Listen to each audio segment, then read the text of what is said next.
c'est Saint-Étienne qui reçoit Valenciennes, Robert, vendredi Oui. soir à Geoffroy-Guichard.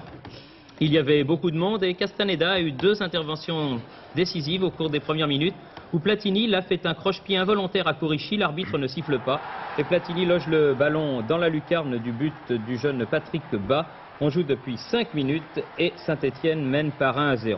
Dès lors, la partie sera inégale, il y avait trop de différences, trop d'écart entre une équipe de Saint-Étienne très complète dans toutes ses lignes cette année et une équipe de Valenciennes qui a perdu Toko, qui a perdu Ladinski, des joueurs qui avec Vrasi tenaient la baraque comme l'on dit la saison passée.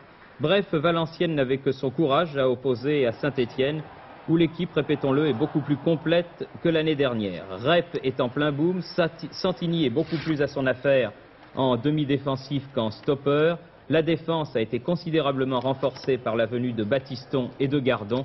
Bref, c'est une équipe, je le répète, très complète qui a donné par instant la leçon à une formation de Valenciennes très courageuse. Lopez ici rate d'un cheveu et il n'est pas content, une balle de but.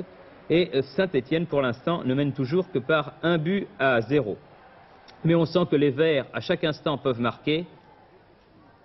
Bas étant beaucoup plus sollicité que son vis-à-vis Castaneda. Un bon travail Rep Paganelli et c'est le 2e but de Michel Platini à la 33e minute.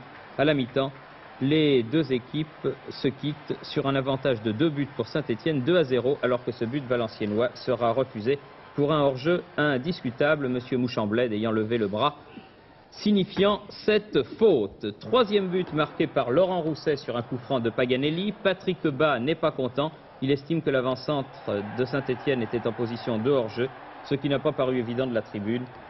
Laurent Rousset venant de derrière. Bref, 3-0. Il y aura encore un autre but marqué 4 minutes après ce 3e but. Une faute de Vézir sur Johnny Rep en pleine surface de réparation. Rep se fait justice lui-même et Michel Platini constate que ça va décidément beaucoup mieux à Saint-Étienne cette année. La saison dernière, Saint-Étienne sur son terrain avait été accroché par cette équipe de Valenciennes. Oui, mais pour l'instant, toutes les équipes qui nous ont pris 1 point ou 2 points l'année dernière chez nous, je crois qu'on a gagné assez largement cette année. Les saisons se suivent et ça ne ressemble pas pour nous. Mais disons, je pense j'ai assez critiqué le fond de jeu de Saint-Étienne l'année dernière pour dire qu'aujourd'hui, nous avons trouvé quelque chose de solide, avec des bases solides, avec un jeu collectif qui existe. Et ça se trouve sur le terrain où l'année dernière, on n'avait pas réussi à gagner une fois, peut-être par 2 buts d'écart, et cette année où on marque souvent 3 ou 4 buts. Laurent Paganelli, lorsque Saint-Étienne jouait en Coupe d'Europe contre Split, contre Kiev ou contre le Bayern, vous étiez devant votre poste de télévision? Oui, j'étais devant mon poste de télévision, comme tous les Français d'ailleurs. Et disons que c'était un rêve, quoi, je crois.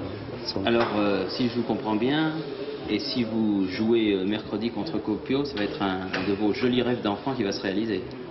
Oui, je ne sais pas si je jouerai, mais je sais que si je joue, même si je suis remplaçant, je crois que c'est déjà une bonne chose. Je crois qu'il y a 3 ans, je n'y croyais pas du tout, quoi.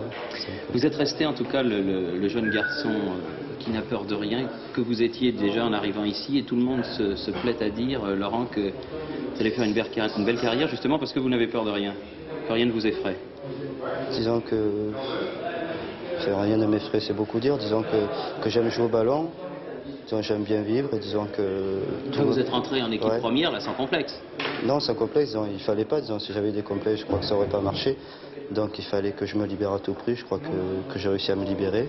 J'espère que par la suite ça marchera aussi bien. Enfin, on verra bien. Qu'est-ce que vous pensez, vous, avec vos 18 ans de cette équipe de Saint-Étienne? Je sais pas, je crois que cette année c'est une très bonne équipe, très complète, surtout par l'arrivée de Battiston et de Gardon. Je crois qu'elle se complète sur tous les plans et je crois que, autant offensivement qu'en défense, l'équipe est très bonne, je pense. Vous allez être champion?